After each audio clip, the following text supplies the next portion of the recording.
I didn't even realize I was in relationship survival mode until one day I just couldn't breathe anymore. And here's the thing, survival mode doesn't always look like screaming fights or walking on eggshells every day. Sometimes it's quiet, it's subtle, and it creeps up on you without you noticing. For me, it started with something as small as chicken adobo.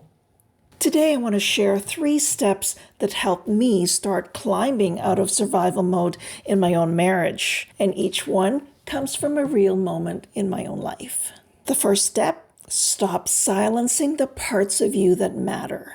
Early in our relationship, I made chicken adobo. It's my feels like home dish. I didn't know exactly how to make it, but I got it close. Vinegar, soy sauce, peppercorn, and of course chicken, right? That's how I made it for my family. Anyway, my heart broke when I served it to my husband. I knew he didn't enjoy it. He was kind, he ate it, but whenever I asked him, do you like it? Do you like it? What do you think? He had that shoulder shrug. I know that shoulder shrug, which is like his polite way of saying, eh. And in that moment, I decided this is a part of me I'll have to quiet down. Looking back, I didn't have to go quiet. I could have told him how much that dish meant to me. There's so many other things I could have done. I could have reminded myself we don't have to agree on what's delicious for us to enjoy each other. But I thought, as a good partner, you just sort of swallow disappointment. Ugh. So my first step for you is please don't silence parts of you that matter. Even over something small, speak up.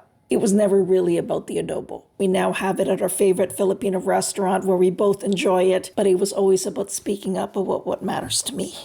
The second step for you today is to give yourself permission to disagree.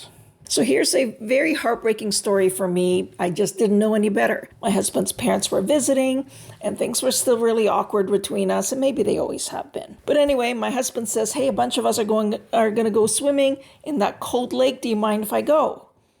Well, I didn't want to be that wife who says, no, you can't go out with your friends or whatever. So I said, sure. Except that left me with hours of awkward small talk. If I was in the room, I got talked at. If I left the room, I felt rude. And the whole time, I wish I'd been able to say this to my husband. No, I'm suffering. You're suffering with me. What I know now, you can disagree without being the bad guy.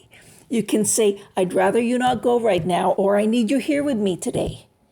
A healthy relationship can handle that. Yeah, I've learned since then, and I sure hope that you learn from that.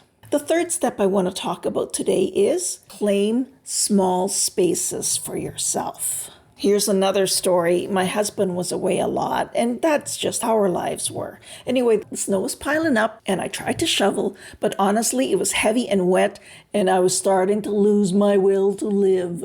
Money was tight, but then I said, screw it. I drove to the hardware store. Then I had somebody help me find a shovel that fit for me, and they came up with something lightweight, and it was amazing. So I took it home and bam. Now, it sounds silly, but that shovel was a turning point. I stopped accepting what was hard or uncomfortable just because it was already there. That day, I chose to make life easier for myself without waiting for someone else to fix it. So what's your shovel moment?